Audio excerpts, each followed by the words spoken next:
ಸ್ನೇಹಿತರೆ ನಮಸ್ಕಾರ. ಈ ವಿಡಿಯೋದಲ್ಲಿ ಸ್ಪೋರ್ಟ್ಸ್ ಎಲಿಜಿಬಿಲಿಟಿ ಅಪ್ಲಿಕೇಶನನ್ನು ಯಾವ ರೀತಿಯಾಗಿ ಸಮಗ್ರ ಶಿಕ್ಷಣ ಕರ್ನಾಟಕ ವೆಬ್ಸೈಟ್ನಲ್ಲಿ ರಿಜಿಸ್ಟರ್ ಮಾಡಬೇಕು ಅನ್ನೋದನ್ನು ನೋಡೋಣ. ಅದಕ್ಕಾಗಿ ಮೊದಲು ನಾವು ಗೂಗಲ್ನಲ್ಲಿ ಸಮಗ್ರ ಶಿಕ್ಷಣ ಕರ್ನಾಟಕ ಅಂತೇಳಿ ಟೈಪ್ ಮಾಡಿ ಸರ್ಚ್ ಮಾಡಿ.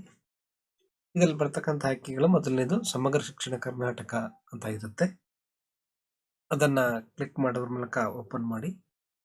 ಈಗ ನಾವು ಸಮಗ್ರ ಶಿಕ್ಷಣ ಕರ್ನಾಟಕ ವೆಬ್ ಪೇಜಲ್ಲಿ ಇದ್ದೀವಿ, ಲ್ಯಾಂಡಿಂಗ್ ಪೇಜಲ್ಲಿ. ಇದರಲ್ಲಿ ನಮಗೆ ಅನೇಕ ಆಯ್ಕೆಗಳು ಕಾಣುತ್ತೆ. ಈ ಪೇಜನ್ನು ಸ್ಕ್ರೋಲ್ ಡೌನ್ ಮಾಡ್ತಾ ಹೋದರೆ ನಮಗೆ ಕಡೆಯಲ್ಲಿ ಸ್ಪೋರ್ಟ್ಸ್ ಅಂತೇಳಿ ಒಂದು ಐಕಾನ್ ಕಾಣಿಸುತ್ತೆ. ಖೋಖೋ ಆಡ್ತಾ ಇರ್ತಕ್ಕಂಥ ಒಂದು ಸ್ಪೋರ್ಟ್ಸ್ ಐಕಾನ್ ಇದೆ. ಅದರ ಮೇಲೆ ಲಾಗಿನ್ ಅಂತ ಇದೆ. ಆ ಲಾಗಿನ್ ಅನ್ನು ಕ್ಲಿಕ್ ಮಾಡಿ. ಈ ಶಾಲೆಯಿಂದ ನಾವು ವಿದ್ಯಾರ್ಥಿಗಳನ್ನು ರಿಜಿಸ್ಟರ್ ಮಾಡೋದಕ್ಕೆ ಲಾಗಿನ್ ಆಗಬೇಕಾಗತ್ತೆ. ಬಲಭಾಗದಲ್ಲಿ ನೀವು ನೋಡ್ಬೋದು ಲಾಗಿನ್ ಅಂತ ಆಯ್ಕೆ ಇದೆ. ಆ ಲಾಗಿನ್ ಆಯ್ಕೆ ಮೇಲೆ ಕ್ಲಿಕ್ ಮಾಡಿ ಯೂಸರ್ ನೇಮ್ ಮತ್ತು ಪಾಸ್ವರ್ಡನ್ನು ಎಂಟರ್ ಮಾಡಿ ಮತ್ತು ನಂಬರ್ ಕ್ಯಾಪ್ಚಾವನ್ನು ಎಂಟರ್ ಮಾಡಿ ಲಾಗಿನ್ ನೌ ಅಂತ ಹೇಳಿ ಕ್ಲಿಕ್ ಮಾಡಬೇಕು. ಯೂಸರ್ ಐ ಡಿ ಯಾವಾಗಲೂ ಕೂಡ ಡೈಸ್ ನಂಬರ್ ಆಗಿರುತ್ತೆ ಮತ್ತು ಪಾಸ್ವರ್ಡ್ ಈಗಾಗಲೇ ನಿಮಗೆ ಗೊತ್ತಿರುತ್ತೆ ಮತ್ತು ನಂಬರ್ ಕ್ಯಾಪ್ಚಾ ಏನಿದೆ ಅದನ್ನು ಎಂಟರ್ ಮಾಡಿ ನಾವು ಲಾಗಿನ್ ನೌ ಅಂತ ಹೇಳಿ ಕ್ಲಿಕ್ ಮಾಡಬೇಕು. ಈಗ ಲಾಗಿನ್ ನೌ ಕ್ಲಿಕ್ ಮಾಡಿದಾಗ ನಾವು ಒಂದು ಶಾಲಾ ಲಾಗಿನ್ನಲ್ಲಿದ್ದೀವಿ. ಇದರ ಮೇಲ್ಭಾಗದಲ್ಲಿ ನಮಗೆ ಅನೇಕ ಆಯ್ಕೆಗಳು ಇದೆ. ಅದರಲ್ಲಿ ಮೊದಲನೇದು ಇನ್ಸ್ಟ್ರಕ್ಷನ್ ಇದೆ. ಇನ್ಸ್ಟ್ರಕ್ಷನನ್ನು ಟ್ಯಾಬನ್ನು ಕ್ಲಿಕ್ ಮಾಡೋದ್ರ ಮೂಲಕ ನೀವು ಇನ್ಸ್ಟ್ರಕ್ಷನನ್ನು ಓದ್ಕೋಬೋದು. ಎರಡನೇದು ಅಪ್ಲಿಕೇಶನ್ ಇದೆ, ಅಂದರೆ ಅಪ್ಲಿಕೇಶನನ್ನು ಹಾಕಲಿಕ್ಕೆ. ನಂತರ ಪಿ ಇ ಟೀಚರ್ ರಿಜಿಸ್ಟ್ರೇಷನ್ ಇದೆ. ರಿವ್ಯೂ ಇದೆ, ಅಂದರೆ ಈಗಾಗಲೇ ಆಲ್ರೆಡಿ ಅಪ್ಲಿಕೇಶನ್ ಹಾಕಿದರೆ ಅದನ್ನು ಮತ್ತೊಮ್ಮೆ ನಾವು ನೋಡಿ ಅದನ್ನು ರಿವ್ಯೂ ಮಾಡ್ತಕ್ಕಂಥದ್ದು. ನಂತರ ಶಾಲಾ ಹಂತದಲ್ಲಿ ವಿಜೇತರಾದ ಮಕ್ಕಳನ್ನು ಕ್ಲಸ್ಟರ್ ಲೆವೆಲ್ಗೆ ಪುಷ್ ಮಾಡೋದಕ್ಕೆ ಮೂವ್ ಟು ಕ್ಲಸ್ಟರ್ ಅಂತ ಇದೆ. ಇದನ್ನು ಶಾಲೆಯಿಂದ ಕ್ಲಸ್ಟರ್ಗೆ ಮಾಡಬೇಕಾಗುತ್ತೆ. ಅದಾದ ನಂತರ ಆ್ಯಡ್ ಈವೆಂಟ್ ಇದೆ. ಆದರೆ ಈಗಾಗಲೇ ರಿಜಿಸ್ಟರ್ ಆದಂತಹ ವಿದ್ಯಾರ್ಥಿಗಳ ಸ್ಯಾಟ್ಸ್ ನಂಬರ್ಗೆ ಹೊಸದಾಗಿ ಮತ್ತೇನಾದರೂ ನಾವು ಸ್ಪೋರ್ಟ್ಸ್ ಈವೆಂಟನ್ನು ಆ್ಯಡ್ ಮಾಡಬೇಕಾಗಿದ್ದರೆ ಈ ಟ್ಯಾಬನ್ನು ಯೂಸ್ ಮಾಡಬೇಕು. ನಂತರ ಪ್ರಿಂಟ್ ಮಾಡಲಿಕ್ಕೆ ಅವಕಾಶ ಇದೆ, ಕಾಂಟ್ಯಾಕ್ಟ್ ಇದೆ ಮತ್ತು ಸೈನ್ ಔಟ್ ಟ್ಯಾಬ್ಗಳು ಕಾಣ್ತಾ ಇದೆ. ನಾವೀಗ ನೇರವಾಗಿ ಅಪ್ಲಿಕೇಶನ್ ಟ್ಯಾಬ್ಗೆ ಹೋಗೋಣ. ಅಪ್ಲಿಕೇಶನ್ ಟ್ಯಾಬ್ ಮೇಲೆ ಕ್ಲಿಕ್ ಮಾಡಿದರೆ ನಮ್ಮ ಅಪ್ಲಿಕೇಶನ್ ಫಾರ್ಮ್ ಓಪನ್ ಆಗುತ್ತೆ. ಇದನ್ನು ಸ್ಕ್ರೋಲ್ ಡೌನ್ ಮಾಡಿ. ಅಪ್ಲಿಕೇಶನ್ ಹಾಕೋಕ್ಕಿಂತ ಮೊದಲು ನಾವು ವಿದ್ಯಾರ್ಥಿಗಳ ಸ್ಯಾಟ್ಸ್ ನಂಬರನ್ನು ರೆಡಿ ಮಾಡಿ ಇಟ್ಕೊಂಡಿರಬೇಕಾಗುತ್ತೆ. ಜೊತೆಗೆ ಅವರ ಒಂದು ಫೋಟೋ, ಇತ್ತೀಚಿನ ಒಂದು ಭಾವಚಿತ್ರ ಮತ್ತು ಅವರ ಸಹಿಯನ್ನು JPG ಅಥವಾ PNG ಫಾರ್ಮ್ಯಾಟ್ನಲ್ಲಿ 50 KB ಒಳಗಿರುವಂತೆ ನಾವು ಸೇವ್ ಮಾಡಿ ಇಟ್ಕೊಂಡಿರಬೇಕಾಗತ್ತೆ. ಜೊತೆಗೆ ಪೋಷಕರ ಒಪ್ಪಿಗೆ ಪತ್ರವನ್ನು ಕೂಡ ನಾವು PDF ರೂಪದಲ್ಲಿ ಸ್ಕ್ಯಾನ್ ಮಾಡಿ ಇಟ್ಕೊಂಡಿರಬೇಕಾಗುತ್ತೆ. ಈಗ ನಾವಿಲ್ಲಿ ಸ್ಯಾಟ್ಸ್ ನಂಬರನ್ನು ಎಂಟರ್ ಮಾಡಿ ಫೆಚ್ ಅಂತ ಹೇಳಿ ಕ್ಲಿಕ್ ಮಾಡಬೇಕು. ಈಗ ಆ ಸ್ಯಾಟ್ಸ್ ನಂಬರ್ಗೆ ಸಂಬಂಧಪಟ್ಟಂತೆ ವಿದ್ಯಾರ್ಥಿಯ ವಿವರಗಳು ನಮಗೆ ತೋರಿಸುತ್ತೆ. ಏಜ್ ಗ್ರೂಪ್ ಇದೆ, ಪಾರ್ಟಿಸಿಪೇಷನ್ ಟೈಪ್ ಇದೆ, ಕ್ಯಾಟಗರಿ ಟೈಪ್ ಇದೆ, ಜೆಂಡರ್ ಇದೆ. ನಾವೇನು ಸ್ಯಾಟ್ಸ್ ನಂಬರ್ ಹಾಕಿರ್ತೀವಿಲ್ಲ ಆ ವಿದ್ಯಾರ್ಥಿ ಸಂಬಂಧಪಟ್ಟಂತೆ ನಾವು ಏಜ್ ಗ್ರೂಪನ್ನು ಸೆಲೆಕ್ಟ್ ಮಾಡ್ಕೋಬೇಕು. ಒಂದು ಅಂಡರ್ 14 ಇದೆ, ಅಂದರೆ 12 ವರ್ಷದಿಂದ 14 ವರ್ಷ. ಇನ್ನೊಂದು ಜೂನಿಯರ್ ಅಂಡರ್ 17 ಇದೆ, ಅಂದರೆ 17 ವರ್ಷದ ಒಳಗಿರ್ತಕ್ಕಂಥವ್ರು 14ರ ಮೇಲೆ ಮತ್ತು 17ರ ಹೊರಗೆ. ನಾನಿಲ್ಲಿ 14ರಿಂದ 17 ಆಟೋಮೆಟಿಕ್ ಸೆಲೆಕ್ಟ್ ಆಗಿದೆ. ಕಾರಣ ಆ ವಿದ್ಯಾರ್ಥಿಯ ಏಜ್ ಡೇಟ್ ಆಫ್ ಬರ್ತ್ ಏನಿರುತ್ತೆ ಅದು ಸ್ಯಾಟ್ಸ್ ಹೆಚ್ಚಾಗಿರುತ್ತೆ, ಅದಕ್ಕೆ ನೋಡೋಕ್ಕಾಗಿ ಅದು ಆಟೋ ಸೆಲೆಕ್ಟ್ ಆಗಿರುತ್ತೆ. ಆ ಏಜನ್ನು ಹೇಗೆ ಕ್ಯಾಲ್ಕುಲೇಟ್ ಮಾಡಲಾಗುತ್ತೆ ಅಂದರೆ ಅದನ್ನು 31 ಡಿಸೆಂಬರ್ ಅಂತ್ಯಕ್ಕೆ ಎಷ್ಟು ವಯಸ್ಸು ಅನ್ನೋದನ್ನು ಲೆಕ್ಕ ಹಾಕಲಾಗುತ್ತೆ. ಅದಾದ ನಂತರ ಪಾರ್ಟಿಸಿಪೇಷನ್ ಟೈಪ್ ಇದೆ. ಪಾರ್ಟಿಸಿಪೇಷನ್ ಟೈಪ್ ಅಂದರೆ ಈ ವಿದ್ಯಾರ್ಥಿ ಇಂಡಿವಿಜುವಲ್ ಗೇಮ್ಸಲ್ಲಿ ಪಾರ್ಟಿಸಿಪೇಟ್ ಮಾಡ್ತಾ ಇದ್ದಾನ ಅಥವಾ ಗ್ರೂಪ್ ಈವೆಂಟ್ಸಲ್ಲಿ ಪಾರ್ಟಿಸಿಪೇಟ್ ಮಾಡ್ತಾ ಇದ್ದಾನ ಅಂತ. ಒಂದು ವೇಳೆ ಎರಡೂ ಇದ್ರೆ ಏನು ಮಾಡಬೇಕಾಗುತ್ತೆ, ಒಮ್ಮೆ ಇಂಡಿವಿಜುವಲ್ ತೊಗೋಬೇಕಾಗುತ್ತೆ, ಇನ್ನೊಮ್ಮೆ ಗ್ರೂಪನ್ನು ತೊಗೋಬೇಕಾಗುತ್ತೆ. ನಾನೀಗ ಮೊದಲು ಇಂಡಿವಿಜುವಲ್ ತೊಗೊಳ್ತಾ ಇದ್ದೀನಿ. ಇಂಡಿವಿಜುವಲ್ಸಲ್ಲಿ ಅಥ್ಲೆಟಿಕ್ಸ್ ಇದೆಯಾ ಅಥವಾ ಗೇಮ್ಸ್ ಇದೆಯಾ ಅಂತ ಕೇಳ್ತಾ ಇದೆ. ನಾನು ಅಥ್ಲೆಟಿಕ್ಸನ್ನು ಸೆಲೆಕ್ಟ್ ಮಾಡ್ಕೊಳ್ತೀನಿ. ಅಲ್ಲೂ ಆಟೋಮೆಟಿಕ್ಕಾಗಿ ಜೆಂಡರ್ ಸೆಲೆಕ್ಟ್ ಆಗಿರುತ್ತೆ. ಆ ಸ್ಯಾಟ್ಸ್ ನಂಬರಿಂದ ಪೆಚ್ಚಾದಂಥ ಮಾಹಿತಿ. ಪೇಜನ್ನು ಸ್ಕ್ರೋಲ್ ಡೌನ್ ಮಾಡಿ. ಡಿಸಬಿಲಿಟಿ ಕೇಳುತ್ತೆ, ಸ್ಯಾಟ್ಸಿಂದ ಪೆಚ್ಚಾಗಿರುತ್ತೆ, SR ಆಟೋಮೆಟಿಕ್ ಸೆಲೆಕ್ಟ್ ಆಗಿರುತ್ತೆ. ಅಥ್ಲೆಟಿಕ್ ಗೇಮ್ಸ್ ಅಂತ ಇದೆ, ಸೆಲೆಕ್ಟ್ ಕ್ಯಾಟಗರಿ ಅಂತ ಇದೆ. ಇಲ್ಲಿ ನಾವೀಗ ಮೇಲೆ ಏನು ಈವೆಂಟ್ಸನ್ನು ಸೆಲೆಕ್ಟ್ ಮಾಡಿದ್ವಿ ಅಂದರೆ ಅಥ್ಲೆಟಿಕ್ ಇಂಡಿವಿಜುವಲ್ ಸೆಲೆಕ್ಟ್ ಮಾಡಿದ್ವಿ, ಅದಕ್ಕೆ ಸಂಬಂಧಪಟ್ಟಂತೆ ಮತ್ತು ಗೇಮ್ಸ್ಗೆ ಸಂಬಂಧಪಟ್ಟಂತೆ ಈವೆಂಟ್ಗಳು ಇಲ್ಲಿ ಓಪನ್ ಆಗುತ್ತೆ. ಅದರಲ್ಲಿ ನಾವು ಸಂಬಂಧಪಟ್ಟಂಥದ್ದನ್ನು ಸೆಲೆಕ್ಟ್ ಮಾಡ್ಕೋಬೇಕು. ಡಿಸ್ಕಸ್ ಥ್ರೋ ಸೆಲೆಕ್ಟ್ ಮಾಡಿದ್ದೀನಿ ನಾನೀಗ. ಸಬ್ ಕ್ಯಾಟಗರಿ ಬರುತ್ತೆ, ಸೆಲೆಕ್ಟ್ ಸಬ್ ಕ್ಯಾಟಗರಿ ಇದಕ್ಕೆ ಅಪ್ಲೈ ಆಗಲ್ಲ.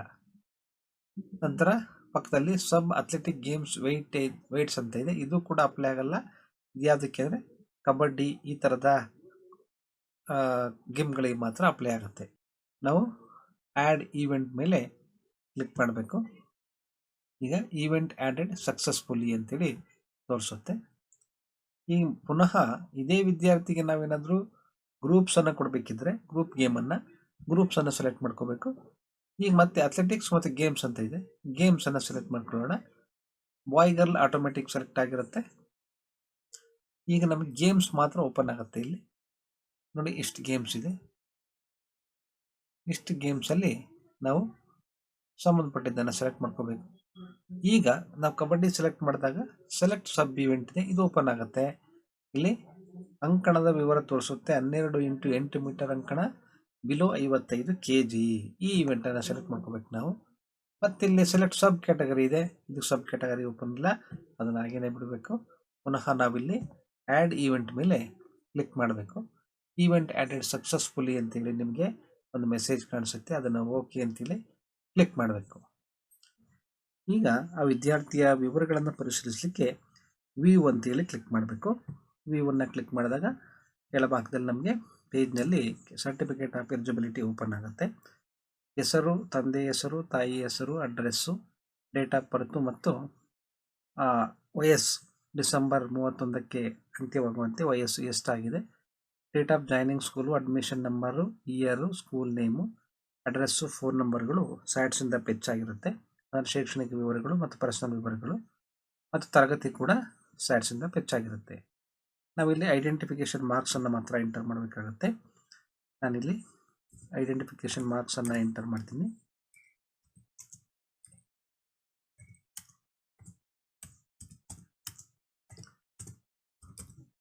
ಅನಂತರ ಟ್ರ್ಯಾಕ್ಸ್ ಶೂಟ್ ಸೈಜನ್ನು ಎಂಟರ್ ಮಾಡಬೇಕು.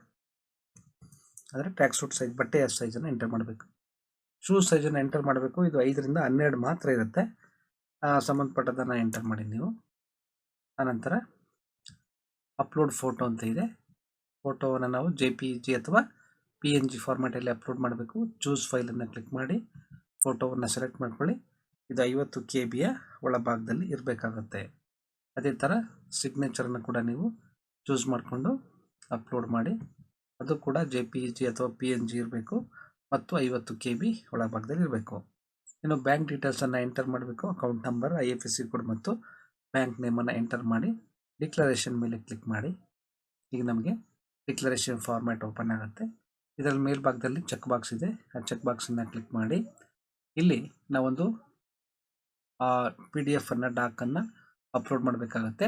ಒಪ್ಪಿಗೆ ಪತ್ರ, ಪೋಷಕರ ಒಪ್ಪಿಗೆ ಪತ್ರ ಏನಿರುತ್ತೆ ಅದನ್ನು ಚೂಸ್ ಫೈಲ್ ಮೇಲೆ ಕ್ಲಿಕ್ ಮಾಡಿ ಅದನ್ನು ಅಪ್ಲೋಡ್ ಮಾಡಿ. ಆನಂತರ ಕೆಳಭಾಗದಲ್ಲಿ ಪೇಜನ್ನು ಸ್ಕ್ರೋಲ್ ಡೌನ್ ಮಾಡಿದರೆ ನಾವು ಅಪ್ಲೋಡ್ ಫೈಲ್ ಅಂತಿದೆ, ಅಪ್ಲೋಡ್ ಫೈಲ್ ಮೇಲೆ ಕ್ಲಿಕ್ ಮಾಡಿ ಇಲ್ಲಿ ನಾವು ಫೈಲನ್ನು ಅಪ್ಲೋಡ್ ಮಾಡಬೇಕು. ಒಂದು ಫೈಲನ್ನು ಚೂಸ್ ಮಾಡೋಣ.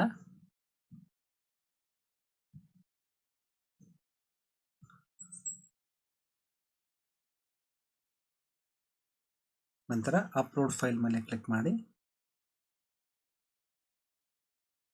ಈಗ ಪೇಜನ್ನು ಸ್ಕ್ರೋಲ್ ಡೌನ್ ಮಾಡಿ ಮತ್ತು ಫೈಲ್ ಅಪ್ಲೋಡೆಡ್ ಸಕ್ಸಸ್ಫುಲ್ ಇಂದ ನಿಮಗೆ ಕಾಣಿಸುತ್ತೆ. ಸಬ್ಮಿಟ್ ಆಯ್ಕೆ ಮೇಲೆ ಕ್ಲಿಕ್ ಮಾಡಿದಾಗ form submitted successfully, your application reference number is ಅಂತೇಳಿ ಅಪ್ಲಿಕೇಶನ್ ನಂಬರನ್ನು ನಮಗೆ ತೋರಿಸುತ್ತೆ. ಓಕೆ ಅಂತೇಳಿ ಕ್ಲಿಕ್ ಮಾಡಿ. ಈ ರೀತಿ ಅಪ್ಲಿಕೇಶನನ್ನು ನಾವು ವಿದ್ಯಾರ್ಥಿಗಳಿಗೆ ಸಂಬಂಧಪಟ್ಟಂತೆ ಸಲ್ಲಿಸಬಹುದು.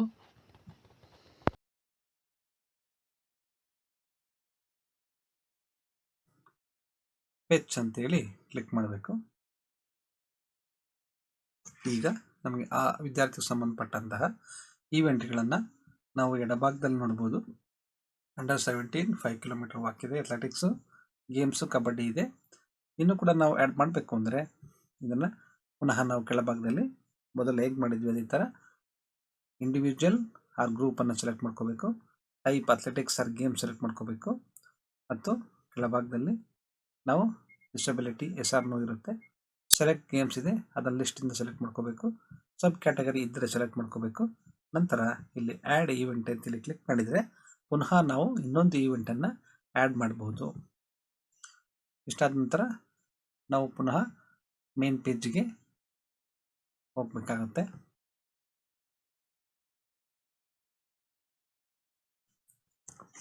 ಈಗ ನಾವು ಪ್ರಿಂಟ್ ಮಾಡೋದು ಹೇಗೆ ಅಂತ ನೋಡೋಣ. ಮೇನ್ ಪೇಜ್ನಲ್ಲಿ ನಮಗೆ ಪ್ರಿಂಟ್ ಟ್ಯಾಬ್ ಇದೆ. ಈ ಪ್ರಿಂಟ್ ಟ್ಯಾಬನ್ನು ಪ್ರೆಸ್ ಮಾಡೋದ್ರ ಮೂಲಕ ನಾವು ಈಗ ಆಲ್ರೆಡಿ ಅಪ್ಲಿಕೇಶನ್ ಏನು ಹಾಕಿರ್ತೀವಿ ಅವುಗಳನ್ನ ಪ್ರಿಂಟ್ ತೊಗೋಬೋದು. ಪ್ರಿಂಟನ್ನು ಯಾವಾಗ ತೊಗೋಬೋದು ಅಂದರೆ ನಾವು ಶಾಲಾ ಹಂತದಿಂದ ವಿದ್ಯಾರ್ಥಿಗಳನ್ನು ಮುಂದಿನ ಹಂತಕ್ಕೆ ಪುಷ್ ಮಾಡಿದಾಗ ಮಾತ್ರ ಪ್ರಿಂಟನ್ನು ತೊಗೋಬೋದು. ಉಳಿದಂತೆ ಪ್ರಿಂಟನ್ನು ತೆಗೆದುಕೊಳ್ಳೋಕ್ಕಾಗಲ್ಲ. ನಿಮ್ಗೆ ತೋರಿಸ್ತೇನೆ. ಪ್ರಿಂಟನ್ನು ಕ್ಲಿಕ್ ಮಾಡಿ. ಈಗ ನಮಗಿಲ್ಲಿ ಸೂಚನೆ ಕೊಟ್ಟಿದ್ದಾರೆ. ಮೊದಲು ಆಯ್ಕೆ ಮಾಡಿದ ಈವೆಂಟ್ಗಳನ್ನು ಮುಂದಿನ ಹಂತಕ್ಕೆ ಕಳಿಸಬೇಕು. ಈವೆಂಟ್ಗಳನ್ನು ಮುಂದಿನ ಹಂತಕ್ಕೆ ಕಳುಹಿಸದಿದ್ದರೆ ಅವು ಪ್ರಿಂಟ್ ಅಪ್ಲಿಕೇಶನ್ನಲ್ಲಿ ಪ್ರದರ್ಶಿತವಾಗುವುದಿಲ್ಲ ಮತ್ತು ಮುದ್ರಿಸಲಾಗುವುದಿಲ್ಲ.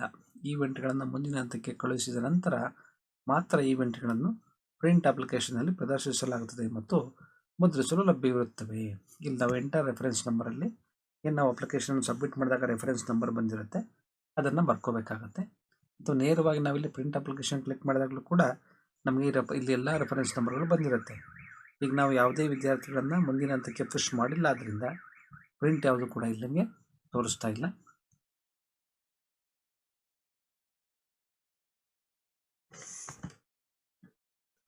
ಈಗ PE ಟೀಚರ್ಸನ್ನು ಯಾವ ರೀತಿಯಾಗಿ ರಿಜಿಸ್ಟರ್ ಮಾಡಬೇಕು ಅಂತ ನೋಡೋಣ. ಮೇಲ್ಗಡೆ ಇರ್ತಕ್ಕಂಥ ಟ್ಯಾಬ್ಗಳಲ್ಲಿ PE ಟೀಚರನ್ನು ಸೆಲೆಕ್ಟ್ ಮಾಡ್ಕೊಳ್ಳಿ. ಈಗ PE teacher registration form open ಆಗುತ್ತೆ. ಇದರಲ್ಲಿ KGD ನಂಬರ್ ಅಥವಾ ರೆಫರೆನ್ಸ್ ನಂಬರ್ ಏನಿರುತ್ತೆ ಅದನ್ನು ಎಂಟರ್ ಮಾಡಿ.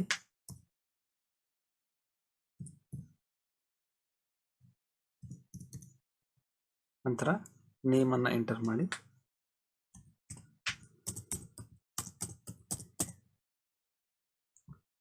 ಫಾದರ್ ನೇಮನ್ನು ಎಂಟರ್ ಮಾಡಿ. ಜೆಂಡರನ್ನು ಸೆಲೆಕ್ಟ್ ಮಾಡ್ಕೊಳ್ಳಿ ಡ್ರಾಪ್ ಡೌನಿಂದ. ನಂತರ ಡೆಸಿಗ್ನೇಷನ್ನ ಸೆಲೆಕ್ಟ್ ಮಾಡ್ಕೊಳ್ಳಿ, ಕೋಚ್ ಅಥವಾ ಮ್ಯಾನೇಜರ್ ಅಂತೇಳಿ. ಡೇಟ್ ಆಫ್ ಬರ್ತನ್ನು ಎಂಟರ್ ಮಾಡಿ. ನಂತರ ಮೊಬೈಲ್ ನಂಬರನ್ನು ಎಂಟರ್ ಮಾಡಿ.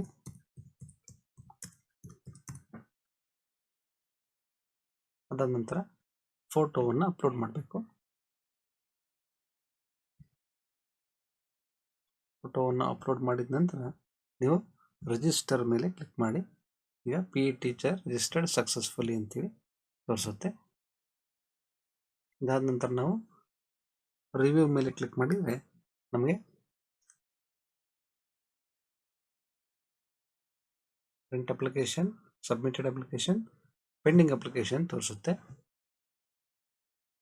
ಇದರಲ್ಲೂ ಕೂಡ ನಮಗೆ ತೋರಿಸುತ್ತೆ ಮೊದಲು ಆಯ್ಕೆ ಮಾಡಿದ ಈವೆಂಟ್ಗಳನ್ನು ಮುಂದಿನ ಹಂತಕ್ಕೆ ಕಳುಹಿಸಬೇಕು, ಆನಂತರ ಇವುಗಳನ್ನು ಪ್ರಿಂಟ್ ಮಾಡಬಹುದು ಅಥವಾ ವ್ಯೂ ಮಾಡಬಹುದು. ನಾವಿಲ್ಲಿ PE ಟೀಚರ್ ಅಪ್ಲಿಕೇಶನ್ಸ್ ಇದೆ, ಬ್ಯಾಕ್ ಟು ಸ್ಕೂಲ್ ಇದೆ, ಪೆಂಡಿಂಗ್ ಅಪ್ಲಿಕೇಶನ್ಸ್ ಇದೆ. ಪೆಂಡಿಂಗ್ ಅಪ್ಲಿಕೇಶನ್ ಮೇಲೆ ಕ್ಲಿಕ್ ಮಾಡೋಣ. ಪೆಂಡಿಂಗ್ ಅಪ್ಲಿಕೇಶನ್ ಎಲ್ಲ ನೋಡ್ಬೋದು. ಈಗ ಒಂದು ವಿದ್ಯಾರ್ಥಿಯನ್ನು ನಾವು ರಿಜಿಸ್ಟರ್ ಮಾಡಿದ್ದೀವಿ. ಆ ವಿದ್ಯಾರ್ಥಿ ವಿವರಗಳು, ಫೋಟೋ ಮುಂತಾದ ವಿವರಗಳು ಹೊಂದುತ್ತೆ. ಈಗ ಇದನ್ನು ನಾವು ಕ್ಲಸ್ಟರ್ ಲೆವೆಲ್ಗೆ ಪುಷ್ ಮಾಡಬೇಕಾದ್ರೆ ಮೂವ್ ಟು ಕ್ಲಸ್ಟರ್ ಅಂತೇನಿದೆ ಇದನ್ನು ಕ್ಲಿಕ್ ಮಾಡ್ಕೋಬೇಕು. ಇದರಲ್ಲಿ ಲಿಸ್ಟ್ ಆಫ್ ಅಪ್ಲಿಕೇಶನ್ಸನ್ನು ನಾವು ಸೆಲೆಕ್ಟ್ ಮಾಡ್ಕೋಬೇಕು.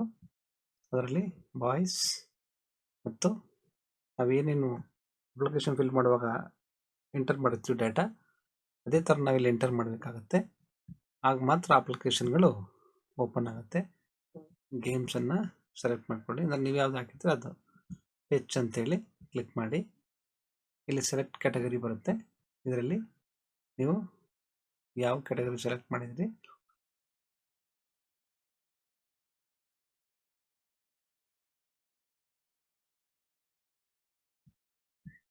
ಕಬಡ್ಡಿ ಅಂತ ಸೆಲೆಕ್ಟ್ ಮಾಡಿದ್ವಿ ನಾವು. ಈಗ ನಮಗೆ ಒಂದು ವಿದ್ಯಾರ್ಥಿಯನ್ನು ತೋರಿಸ್ತಾ ಇದೆ. ಈ ವಿದ್ಯಾರ್ಥಿಯನ್ನು ನಾವು ಪುಷ್ ಮಾಡಬೇಕು ಅಂದರೆ ನಾವಿಲ್ಲಿ ಕೋಚನ್ನು ಸೆಲೆಕ್ಟ್ ಮಾಡ್ಕೋಬೇಕು. ಯಾರನ್ನು ನಾವು ಆ್ಯಡ್ ಮಾಡಿರ್ತೀವಿ ಅದನ್ನು. ಇಲ್ಲಿ ಚೆಕ್ ಬಾಕ್ಸ್ ಕಾಣಿಸ್ತಾ ಇದೆ. ಚೆಕ್ ಬಾಕ್ಸನ್ನು ಕ್ಲಿಕ್ ಮಾಡಿ ನಾವಿಲ್ಲಿ ಕೆಳಭಾಗದಲ್ಲಿ ಪುಷ್ ಅಂತ ಏನು ಆಯ್ಕೆ ಇದೆ, ಈ ಪುಷ್ ಆಯ್ಕೆಯನ್ನು ಕ್ಲಿಕ್ ಮಾಡಿದರೆ ಈ ವಿದ್ಯಾರ್ಥಿ ಶಾಲಾ ಹಂತದಿಂದ ಮುಂದಿನ ಹಂತಕ್ಕೆ ಕಳಿಸಲ್ಪಡ್ತಾನೆ. ಈ ವಿದ್ಯಾರ್ಥಿಯ ಅಪ್ಲಿಕೇಶನ್ನ ಪ್ರಿಂಟ್ ಮಾಡೋದಿದ್ರೆ ನಾವು ಪುನಃ ಯಾವಾಗ ಮಾಡ್ಬೋದು ಅಂದರೆ ಇದನ್ನು ಪುಷ್ ಮಾಡಿದ ನಂತರ ಈ ಅಪ್ಲಿಕೇಶನ್ ನಾವು ಪ್ರಿಂಟ್ ಮಾಡ್ಬೋದಾಗಿರುತ್ತೆ. ಅಲ್ಲಿವರೆಗೆ ನಮಗೆ